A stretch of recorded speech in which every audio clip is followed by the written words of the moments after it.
सूर्यपुत्र कर्ण दिग्विजय यात्रा के दौरान द्वारिका को जीतने गया, तब भगवान श्री कृष्ण ने क्या किया? क्या भगवान श्री कृष्ण और कर्ण के बीच युद्ध हुआ था? आप देख रहे हैं हमारा YouTube चैनल गुप्त ज्ञान, जहां होती हैं ज्ञान की बातें। तो चलिए अब करते हैं ज्ञान की बात। वीडियो में आगे बढ़ने से पहले हमारे चैनल को सब्सक्राइब अवश्य करें और बेल आइकन जरूर दबाएं। साथ ही कमेंट बॉक्स में जय श्री हरि विष्णु अवश्य लिखें। भगवान श्री कृष्ण जैसा उत्कृष्ट और साहस से भरा योद्धा द्वापर युग में कोई भी नहीं था, क्योंकि श्री कृष्ण स्वयं भगवान विष्णु के अवतार थे। अपनी असीम शक्ति से वो किसी को भी पल भर में खत्म कर सकते थे। लेकिन क्या आप जानते हैं कि एक बार कर्ण ने भगवान श्री कृष्ण की नगरी द्वारिका पर आक्रमण किया था? आखिर क्यों कर्ण ने द्वारिका पर आक्रमण किया था? जब कर्ण ने द्वारिका पर आक्रमण किया, तब भगवान श्री कृष्ण ने क्या किया? एक बार जब कौरव वन में विहार करने गए थे, तब गंधर्वों ने उन पर आक्रमण किया था और इस युद्ध में गंधर्वों ने कौरवों को परास्त करके दुर्योधन को बंदी बना लिया था। और गंधर्वों और उनके राजा चित्रसेन ने युद्ध में कई सारी मायाओं का प्रयोग किया था, जिसके कारण कौरव उनके सामने टिक ही नहीं पाए। और इस युद्ध में लाखों गंधर्वों ने एक साथ कर्ण पर आक्रमण किया और कर्ण के धनुष को तोड़ डाला, जिस वजह से कर्ण को युद्ध से पीछे हटना पड़ा।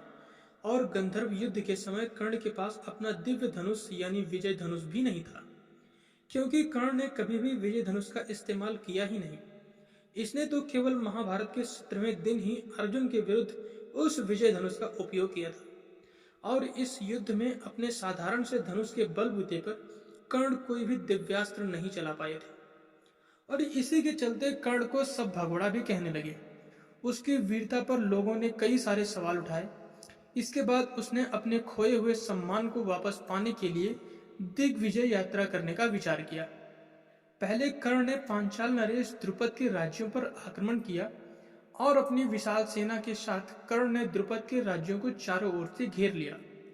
जब द्रुपद को संदेश मिला कि कर्ण ने उसके राज्य पर आक्रमण किया है, तब द्रुपद अपनी सेना को साथ लेकर युद्ध क्षेत्र में पहुंचा। इसके बाद कर्ण और द्रुपद में एक भयंकर युद्ध हुआ, लेकिन कहते हैं कि इस युद्ध में कर्ण ने द्रुपद को पराजित कर दिया, अपने अधीन कर लिया और इसके बाद द्रुपद का राज्य पांचाल हस्तिनापुर के अधीन हो गया। कर्ण ने द्रुपद को सोना, चांदी और कर देने के लिए विवश कर दिया था। महाभारत काल में भागदत्त नामक एक पराक्रमी राजा हुआ करता था। वो प्राग ज्योतिषपुर का राजा था। वैसे तो भागदत्त बहुत ही बुजुर्ग योद्धा था, लेकिन फिर भी उसमें इतना पराक्रम था कि उनसे युद्ध करने का कोई भी नहीं सोचता था। दरअसल भागदत्त के पिता का नाम नरकासुर था। उसके पास भगवान विष्णु का वैष्णवास्त्र था। उसने अपने पुत्र भागदत्त को अस्त्र दे दिया था।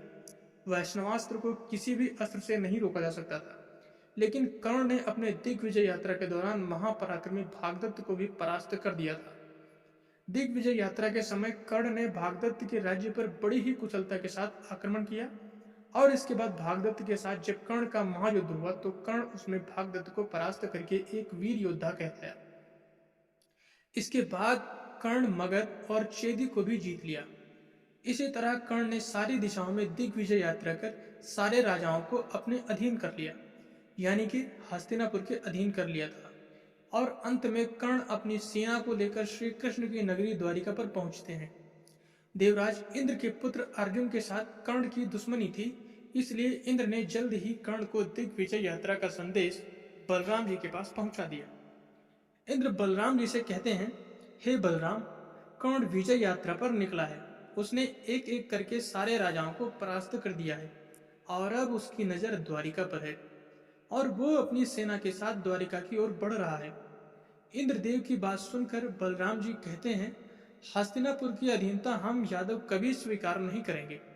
अगर कर्ण की सेना द्वारिका के द्वार पर पहुंची, तो हम इसकी सेना के साथ उसे भी यमलोक के द्वार पर पहुंचा देंगे और आज पूरा संसार बलराम का क्रोध भी देखेगा। द्वारिका पर आक्रमण करने से पहले कर्ण को यमलोक भेज दूंगा। इसके बाद बलराम जी ने भगवान श्री कृष्ण के पास जाकर उनसे कहा, कर्ण का दुस्साहस तो देखो कान्हा, वो सेना लेकर हमारे द्वारिका पर आक्रमण करने के लिए आ रहा है। तब श्री कृष्ण ने कहा, आप पहले शांत हो जाएं। बिना कर्ण की मनसा को जाने हमें उससे युद्ध नहीं करना चाहिए। कितना मैं कर्ण को जानता हूँ, वो सभी योद्धाओं से थोड़ा भिन्न है। वीर होने के साथ साथ वो बहुत ही विनम्र स्वभाव का भी है। कर्ण से युद्ध करने से पहले हमें उससे जरूर बात कर लेनी चाहिए। भगवान श्री कृष्ण की इन बातों से भी बलराम जी को गुस्सा शांत नहीं हुआ। वे भगवान श्री कृष्ण और पूरी यादव सेना के साथ द्वारिका के मुख्य द्वार पर पहुंचे। जी हाँ, यादव सेना यानी कि नारायणी सेना, जिसका मुकाबला कोई भी नहीं कर सकता था। इसके बाद कर्ण भी अपनी सेना के साथ द्वारिका पहुंचे और अपने सामने बलराम जी और भगवान श्री कृष्ण को देकर हाथ जोड़कर प्रणाम किया। लेकिन बलराम जी का क्रोध शांत ही नहीं हुआ। उन्होंने अपने हाथ पर हाथ उठाकर कर्ण को युद्ध की चुनौती दी। बलराम जी की इस चुनौती को सुनकर कर्ण ने अपने धनुष को उठाया और 2 बाणों का संधान किया। कर्ण के सामने बलराम जी और भगवान श्री कृष्ण जैसे महापराक्रमी योद्धाओं को देखकर कर्ण की सेना और नारायणी सेना बेहद अचंभे में थी।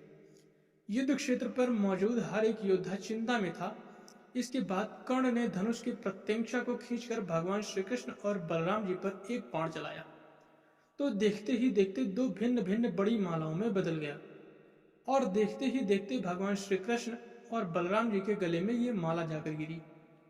कर्ण के इस विनम्रता को देखकर बलराम जी का क्रोध शांत हो गया और इसके बाद कर्ण ने बलराम जी को हाथ जोड़कर प्रणाम किया। उन्होंने कर्ण से कहा, अद्भुत कर्ण, अद्भुत। तुम्हारी इस विनम्रता को देखकर मैं बहुत प्रसन्न हुआ।